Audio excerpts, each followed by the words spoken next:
חברים, כולם שלום רב, שמי מיכאל, וזה סרט על מילוי רובע בקרמיקה. בסרט הראשון אנחנו עשינו הדבקת קרמיקה, וזה סרט שני על מילוי רובע. אז בסרט הראשון עשינו הדבקת קרמיקה. אני מזכיר, אני עשיתי העבודה הזאת בפעם הראשונה, גם רובע אני עושה פעם הראשונה, ולכן אשמח לקבל טיפים, ביקורת וכולי. אז בעצם יש לנו כמה סוגים של רובע, יש רובע אקרילית, יש רובע צמנטית, ויכולה להיות גם רובע איפוקסית.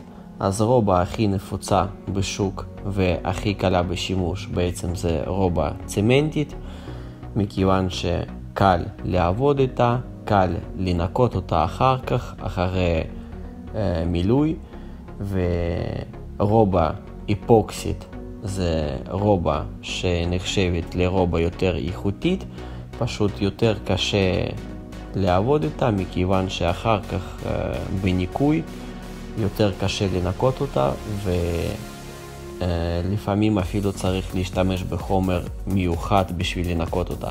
ורובע הזאת זה רובע צמנטית, היא קלה ליישום וקל לנקות אותה אחר כך. פשוט בשביל לנקות אותה אחר כך צריך רק ספוג ומים. מה שהכי חשוב בבחירת רובע, לא משנה אם זה רובע אקרילית או אם זה רובע צמנטית, הכי חשוב לראות שברובע הזאת יש גם חומר שמונע התפתחות של עובש. זה אמור להיות רשום על דלי של הרובע, שרובע הזאת גם מונעת עובש, וזה ניואנס מאוד חשוב, מכיוון שאם רובע היא לא אנטי עובש, אחר כך תצטרכו פשוט לסבול וכל חודשיים, כל 3 חודשים לנקות אותה מהעובש. אז הכי חשוב, מסתכלים שעל הדלי רשום שרובע הזאת יכולה למנוע התפתחות של עובש. אז צריך לערבב את הרובע היטב. את היחס בין המים לחומר רשום על הדלי בהוראות לשימוש.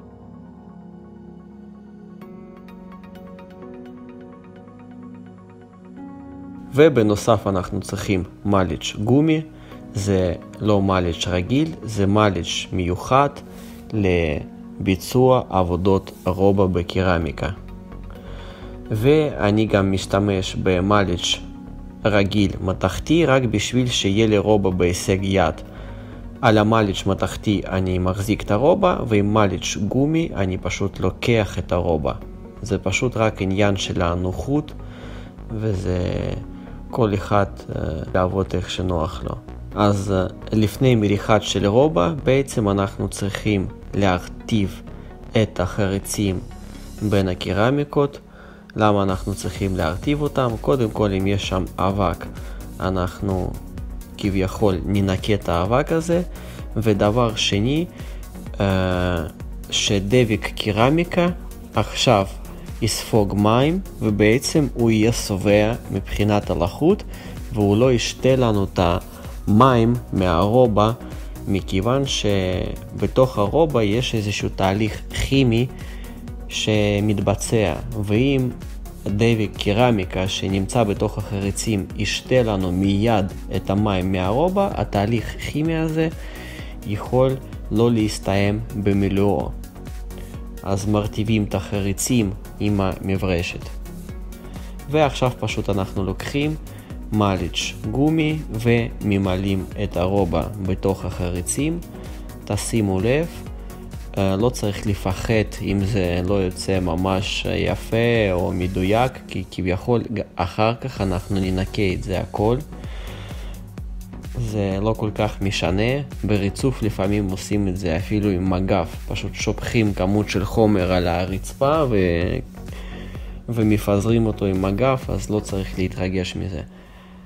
ופשוט לוקחים את הרובע מהמליץ' מכניסים אותה פנימה לתוך החריץ, מנסים לדחוף את החומר כמה שיותר פנימה, ככה שהעבודה תהיה יותר איכותית. ואחר כך מעבירים מליץ' ומנקים את כל עודפים של החומר שנמצאים מחוץ לחריץ. מורחים, מכניסים את החומר פנימה ואחר כך מנגבים.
גם בפינה אנחנו שמים רובה, יש לנו שם חריץ של 3 מילימטר, כי השתמשנו בספייסרים של 3 מילימטר, אז בעצם גם בפינה אנחנו מבצעים מילוי, ובעצם מילוי הזה משמש לנו גם כסוג של איתום. אז תשימו לב, גם אחרי 5 דקות עוד פעם עוברים עם המליץ' גומי ומנקים הכל. תשימו לב, זה לא מליץ' רגיל, זה מליץ' גומי, והוא לא רק ממלא, הוא גם מנקה. אחר כך עם מליץ' יבש ונקי, אנחנו עוברים ככה על הקרמיקות, תשימו לב, ומנקים את כל השאריות של החומר. זה בעצם כבר רבע שעה, 10 דקות אחרי העבודה, שהרובה אפילו קצת התייבשה, בכל אופן שמעבירים את המליץ' הוא מנקה. הקרמיקות נהיות מבריקות אפילו. עוברים ומנקים את כל העודפים של הרובה.